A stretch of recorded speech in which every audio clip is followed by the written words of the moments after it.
Teacher, lecturer, marriage and family therapist, co-author of 2 books on sexuality and depression. Caring for Kids God's Way presents Dr. Catherine Hart Weber, Stressed or Depressed. Now I wanted to move a little bit to talking about depression. In More Than Moody, the book called More Than Moody, the author says that depression is a disorder of the ability to regulate stress, something adolescents have a lot of. So there's a definite link between stressful events and stress buildup in adolescence and resulting to depression. 8 to 10% of U.S. teens, we are told, suffer from depression. So this is about 10% of the population. 1 in 5 of these teenagers are not getting help. They're not getting the help they need. And what we know about depression is that if it is not treated in the early stages, that it will linger and continue, possibly even into adulthood, and cause problems in early adulthood until it is resolved. So it is really important to get help as soon as possible for teenagers.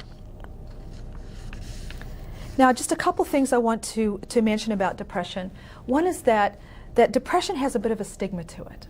Adolescents are a little hesitant to go and get help for depression. It sounds so mentally ill, you know, and it sounds very harsh. And a lot of times they're more comfortable getting help for difficulties, stress, problem solving, and that sort of thing, because depression just feels heavy.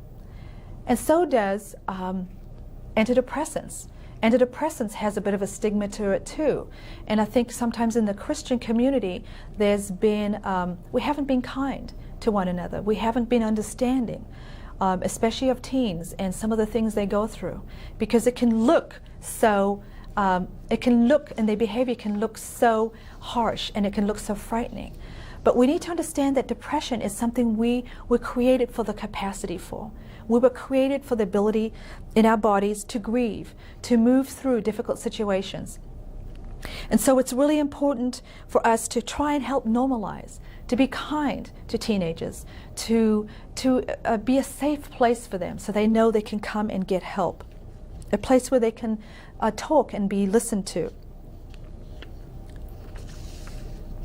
Now, I'm not going to get into all the different types of depression in a full teaching on depression, but I just want to talk to you a little bit about the type of depression that I'm talking about in terms of what we're seeing mostly in teenagers.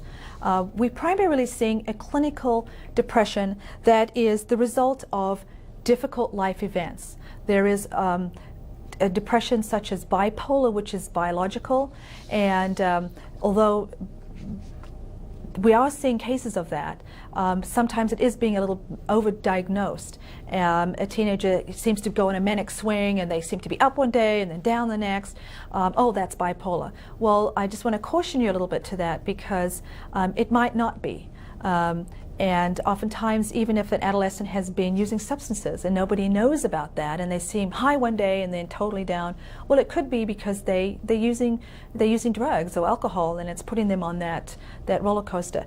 But for the most part, what we are referring to here, and what we are seeing in adolescents, is the kind of depression that is the result of stressful, difficult life events. That's why addressing the stress in a teen's life is really important, to see that link and to resolve the issues that are causing depression, but also to teach them skills and get at the root of it, which is the stress in the teen's life. So what does teen depression look like? This is one of the other key factors in helping diagnose and treat adolescent depression. A lot of times depression is missed because we're looking for adult symptoms. We're looking for sadness, and we're looking for not wanting to do things and not wanting to be involved and isolated. But in adolescent depression, we see some different dominant features. For one thing, adolescents can go out and they can seem like the life of the party and put in a smile and a happy face, but when they get home, they will go to bed at night and fall apart and cry their eyes out. And so it's very deceiving because parents could say, well, she seemed so happy, or the friends could say, well, she was at the party and she seemed like everything was okay. But adolescents will hold in their pain a lot of times and be able to still have a facade. And so don't be fooled by that, and just know that behind that could be a lot of legitimate pain and could still be depression. Secondly, that we see with adolescents, we see symptoms more like irritability. We see moodiness, and we see sometimes in boys even acting out, a lot of behavior problems. Boys will land up in the principal's office a lot, and just be a downright pain in the neck, so to speak. But those could be, again, symptoms of depression. And of course the main one is just lack of interest. Just an attitude of, I don't care. Yeah, I'm not up for it anymore, I'm not interested. All of a sudden, your adolescent who used to be a great athlete, they used to be involved in sports, play the piano, whatnot, no interest anymore. They used to have a hobby of collecting things or something. All of a sudden, no interest in doing it at all. A total change. That could be a symptom of depression. So what do you do if you suspect or you think an adolescent is depressed? Well, get help as soon as possible. That is the mantra. That a lot of times adolescent depression is not diagnosed until it is more severe. A lot of the milder symptoms are missed. The things like loss of interest and negative attitude and low self-esteem and irritability. Those could be mild depression. But if you see any of those symptoms at all, they could be normal. It could be moodiness. For girls, it could just be PMS, the hormone fluctuations. But watch for a pattern. And what you want to watch for is over a period of a couple of weeks. What do you notice? What kind of shifts and changes do you see? And if it seems like it's gone on for a period of time, get help as soon as possible. Because the sooner you get help, the less severe the depression will be and the less chance of other related problems. Counseling is, of course, the safest place for a teen to be if they have nowhere else to go. Get a teen in a place, working with a youth pastor, so they can talk about and express and identify what the issues are in their life and get the practical help that they need. Now, although counseling and antidepressant medication and traditional treatments, group therapy and interventions for substance abuse are very, very helpful and important, I want to focus on something that will supplement that, and something now that we are discovering in the treatment of adolescents and teenagers is that therapeutic effectiveness will increase when other factors in life are considered, such as physical health, stress levels, their rest and their recovery, as well as finding happiness and meaning spiritually. We must not neglect some of these basic things in life, what seem basic, but also some of the things that are going to increase the effectiveness and enrich our teenagers' lives. They need to learn stress resilience skills. They need to have the practical skills on how to deal with the emotions, difficult feelings, how to manage their lifestyle. They can be getting the best therapy, they can be on the best antidepressant medication, and be having great group sessions. But what are they doing the rest of the week? What are they eating? How are they sleeping? What are the kind of friends are they hanging out with? How are they feeling about themselves? Those factors are going to be essential in helping boost and build up the effectiveness of adolescents recovering from stress and avoiding anxiety and depression, and also coming through anxiety and depression. So I want to just focus on a couple of these. Research is now showing, of course, exercise. Exercise boosts the immune system, and it boosts endorphins flowing from the brain. And so we know a lot about exercise. If you can get the adolescent involved in physical activity, those are natural stress reducers and natural tranquilizers and natural mood boosters. The other is good nutrition. Now this is a toughie, I know. I'm around a lot of teenagers. They hang out at my house, and I have actually had to secretly deliver lunches at junior high to assure my daughter gets a decent meal. They just love that junk food. And it is, I call it white trash. All that white trash that they eat, everything processed, and it has to be out of a bag. If it doesn't crinkle and open out of a bag, it's not cool, and it's but that stuff does not give them the nutrition they need.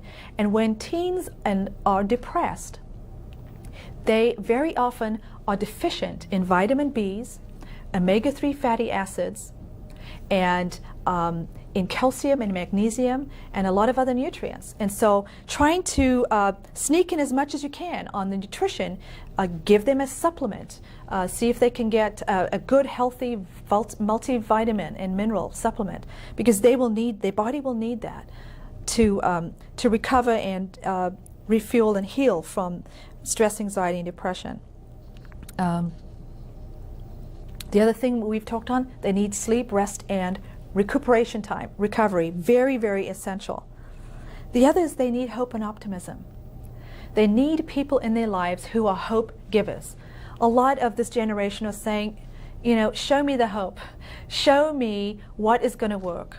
Show me what is going to help me get through this and give me a sense of a hope and a future. And each one of you can be a safe place for the teenager and become a hope giver. Give them a sense that God has a hope and a future. He has a plan for their lives. He has a plan in this situation. This is not a permanent end of the world situation. And teenagers look at that when they attempt suicide and when they do desperate things. They take a temporary situation and they see it as a catastrophic disaster. And they choose permanent solutions that are very unnecessary because they don't have the hope. So we need to be hope givers. The other thing is they need connections. Research is showing so clearly that this is a disconnected generation. And when you have adolescents who are not feeling connected in their family, when they don't have a good relationship with their parents, when they're not feeling comfortable at school, they don't feel competent, they don't have a place to fit in, if they feel disconnected in terms of other outside activities, that they are vulnerable to feeling stress and to feeling ultimately depressed. Those that show the lowest depression are the ones who are the most connected and who have the most meaningful, enriching relationships in their lives. So that is essential for adolescents, to have these meaningful relationships. I was at the movies the other day with some teenagers, and just before the main feature came on, there was this little Pixar cartoon. And it was about a little sheep who'd lost all his wool, and he had a jackrabbit who was helping him adjust to all the trauma of being naked without his woolly self. And so he came along and he helped him, and he taught him the little sheep bounce back dance. And so the little sheep was doing this little bounce back dance and saying, I'm going to get used to my not having my woolly coat, and I'm going to adjust to this and this new trauma in my life. And I was really struck by that. I'd never seen anything like that at the movie theater. But I was really struck by it because what we see now is really, in so many different ways, especially since 9/11, we're seeing a lot of teaching now and a lot of bits and pieces of what's known as stress resilience, helping children and teens and parents know how to get through difficult times. How do we, what I call, have bounce back adaptability? How do we find ways to deal with stress, to overcome hard times? Because quite honestly, we will have hard times in life, and our children and our teens will. And we need to equip them with ways that they can know how to move through life, how to manage their own personalities and their own vulnerabilities, but then how to have the skills, how to know what their strengths are to move through these hard times. What does the Bible say about this? The Bible says that we also have joy in our troubles because we know that those troubles produce patience and perseverance. And patience and perseverance produces character. And character produces hope. And this hope will never disappoint us. So God tells us we're going to have hard times, but I have a plan. And this is how it works. You are going to learn perseverance. You'll become stronger. And in that, I'm going to build up your character. And in that, you are going to have hope. You're going to have hope that I'm with you and that I'm going to see you through and that I'll give you the strength that you need. Another link to this is what we see in research and what we see now in the psychological community, in understanding more about not so much pathology and what is wrong with us and how we can fix it and how we can diagnose it, but what can we do to infuse positive things? What can we do to build on strengths to help us through hard times? Dr. Martin Seligman is one of the leaders in the field of positive psychology, and he says, I want to suggest that the best buffers we have against substance abuse and depression and violence in our children has to do with the set of human strengths. Find the strengths in your teens and build on them. And this is another really important factor in helping teenagers get through times of stress, anxiety, and depression. Help them discover their strengths. Help build on those strengths. Help them learn the skills that they need to be able to be equipped to get through hard times. So what are some of these skills? What are we finding in research that are actually very biblically based? And we find out a lot of this wisdom, it's not new. It's biblical wisdom that we are just now verifying scientifically, and we're finding ways to practically apply it in our lives. Some of these stress resilient skills have to do with, we talked about meaningful connections. Meaningful connections are one of the most important ways that we get a chance to be encouraged, to find hope, that we see God expressing His gifts through the body of Christ to each other. Another is having a hopeful perspective. When we have a hopeful perspective on what we're going through, when a teenager can see, wow, you got a D in a chemistry, it's not the end of the world. You didn't get picked again on the basketball team. It's not worth taking your life. And you know what teenagers are? They're taking their lives over not getting on a basketball team because they're afraid of disappointing their parents. They're afraid that they feel like it's the end of the world. Here are some of the things that teenagers need to hear. They need to remember that stressful times are temporary. They need to avoid seeing it as unsurmountable. And they need to remember that God is with them through all things, and that a merry heart is good medicine. They need to have a chance to laugh and to see a different perspective. Teens also need to have confidence, a sense of confidence in who they are, in terms of what God has for their lives, and they need to have a sense of competence. They need to have a sense of, I know that God has created me with certain gifts and certain skills, and give them a chance to excel in those. Research has shown that when a teen feels really competent in something, if they can be good at it, they will have a sense of empowerment and a sense of being able to draw from that in difficult times. Now, I know a lot of times it's sports, but a lot of kids are not good at sports and they don't get picked on teams. So they need to be encouraged in things like music or art or even collecting, anything that they feel, fixing things, anything they feel competent in. The other factor in helping adolescents is what's known as authentic self-esteem. There's been a lot done on self-esteem in the schools to try and help teenagers boost their sense of feelings and minimizing things that are going to hurt their feelings. Like not telling them if they're not good on the football team, you don't want to hurt their feelings, you let them play anyway. But that's not helpful. Authentic self-esteem gives a team a sense of really knowing who they are and what they're good at, so that they can have a sense of, these are the strengths that I can draw on. When I am in hard times, I'm really good at being able to journal and write things out. And I'm really good at being able to meet new people and build new friendships. This is what their self-esteem is based on. Things that are true and real, reality-based. The other thing that teenagers need, they need a safe place to express themselves. Over and over again, the studies and the research shows teenagers want adults in their lives who can help them, who can walk them through hard times, and who they can get input from and share their feelings. They need a safe place, and they need adults like you in their lives, and they need a safe place at home. And I know this is not always possible, and sometimes teenagers have other people in their lives who are caregivers and people they feel safe with.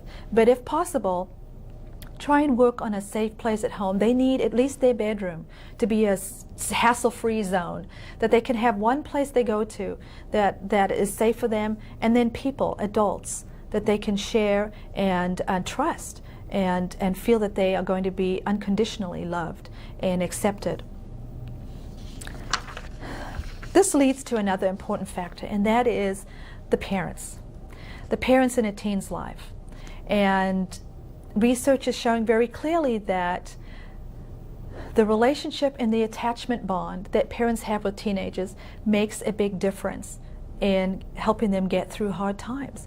It makes a big difference in a hurting teen when they feel that they are unconditionally accepted, when they feel that they can trust a parent, when they feel that there's someone going to be there for them through thick and thin and helping them through the hard times, someone who will be responsive to them and listen to them and listen to every aspect of their life. And that really shows great outcomes for teenagers. So I want to encourage you, if possible, to help build the relationship that a teenager has with their parents. Now, often teenagers are pulling away from their parents at this time, and there's things about their parents that they don't like and they don't want to be around. And that's a natural part of development. But quite honestly, the parents are with the teenagers 24/7. They're the ones making the decisions, and they're the ones who are in the crisis situations. And so parents need to be equipped on how to be a safe place for their teenagers and how to be hope givers. So I just want to talk a little bit about how you can help parents and how you as a parent can learn to become part of the restoration and part of the recovery for a teenager, and part of also the protectiveness. They found that this relationship with parents helps protect teens from making choices then to get into more severe and damaging problems such as self-abuse. Help parents get in touch with what their purpose is as a parent. It can be so overwhelming for parents. Encourage and teach parents that they can learn as much as possible about what a teenager is going through and struggling through. What teens are going through this day and age. I mean, it is shocking in some way, and it is very sad in another way to realize what some teens are resorting to and some of the struggles they have to go through. But learn as much as you can so you can understand their world, get inside their world and relate to it. The other is for parents to develop a plan of action. You know, as you move from one stage of parenting to another, a lot of times we just kind of going through the flow and we wing it. And we know just about everything we do for one phase, and then they moved on to the next phase, and now they're in junior high, and then you just get that down, and then they're in high school. But if parents can have a plan of action to say, I have a sense now of where I'm going with this in my parenting.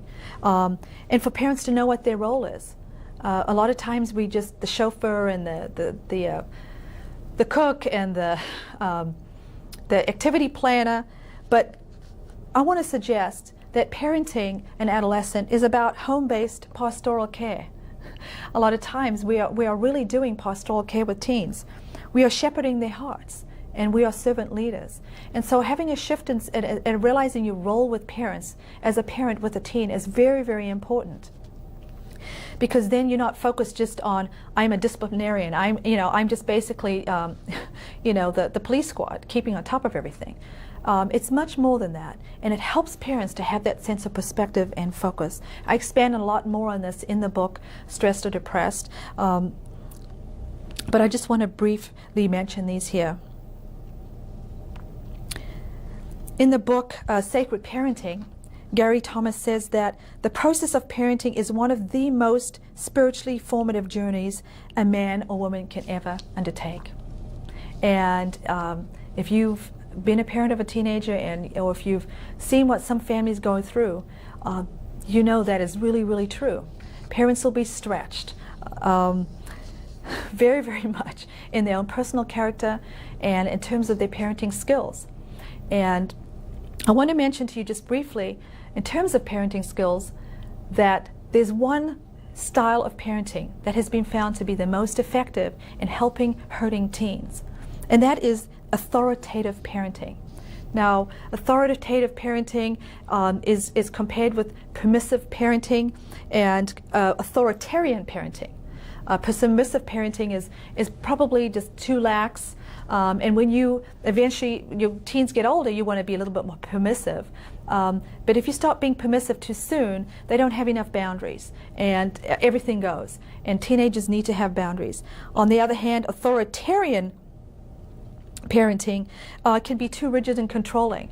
It says, I am the father, you will not go out, and that's it. I don't want to hear anything else about it. That can really frustrate teenagers and create a lot of rebellion and a lot of resistance. But authoritative parenting provides this balance of still being warm and engaging and focusing on relationship, but still being firm and having boundaries. And that's what hurting teens need. They need to have boundaries. They need to know you need to be home at midnight. You need to get good sleep, and that's really important for you.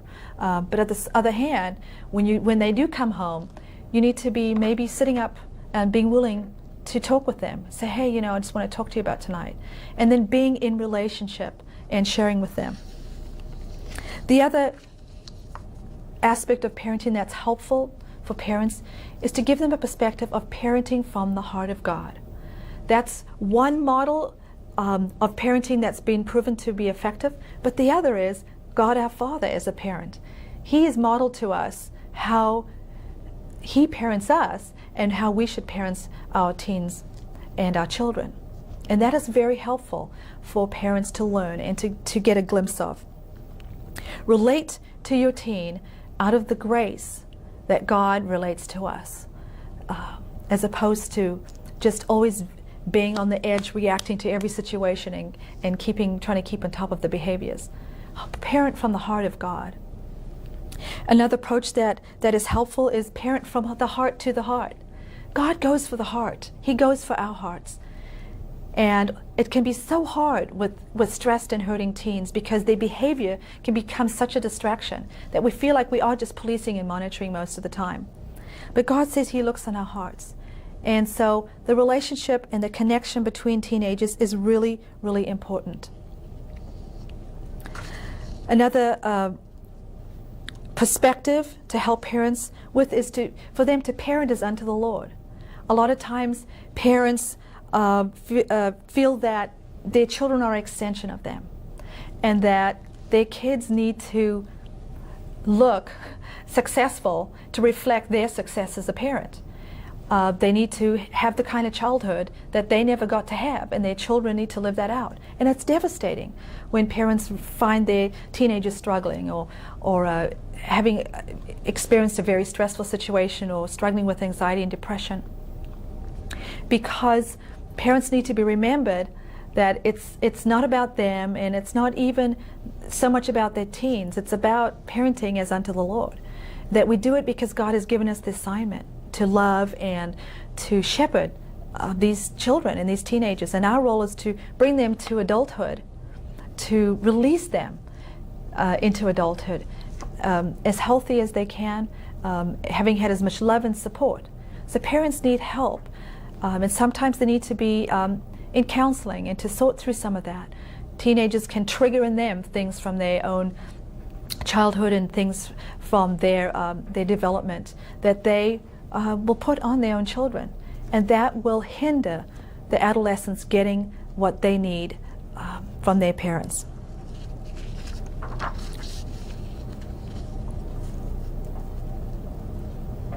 And lastly, parents need hope and encouragement themselves. Research has shown that around the time of midlife and a time when parents have teenagers in their home and are going through struggles, it can really be the lowest time of life satisfaction. Parents have said in surveys that although overall they glad they have children, on a day-to-day basis they don't have a lot of enjoyment and life satisfaction. And when a parent is is trying to parent a teenager who's hurting and stressed and anxious and depressed, they don't necessarily have the skills and have the hope themselves for working through this with the teenager. So parents need hope and encouragement themselves. And a lot of times parents need to get counseling, and they need to learn parenting skills. And they need to know how can they become a safe place for this teenager. How can they deal with their negative emotions? Parents will deal with anger and resentment and disappointment and despair, even not knowing where to go and what to do.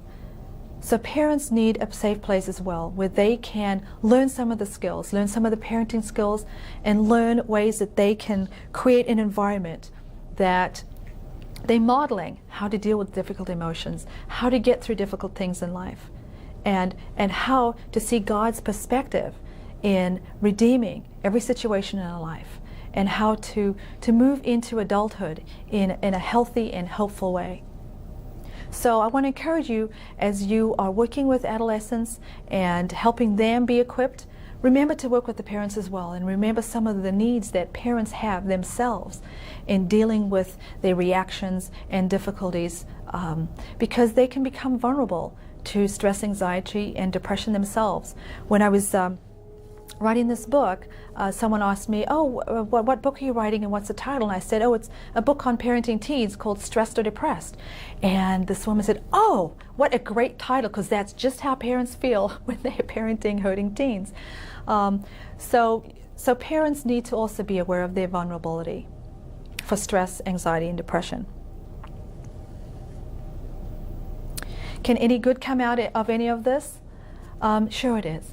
God says that the same grace and mercy that He shows us in hard times is the grace and mercy that we show to others. So I really want to encourage you in helping teens learn practical ways to deal with their stress, anxiety, and depression, equip the parents and help them see also that as they are going through difficult challenges in life, it's all part of God's plan to help us be a blessing to others, and help our lives to then reflect the love and the resource that God has provided to us. Bless you as you work with your teens, and I hope this has been helpful, and the rest of the series will equip you to be a better help caregiver to those in your life.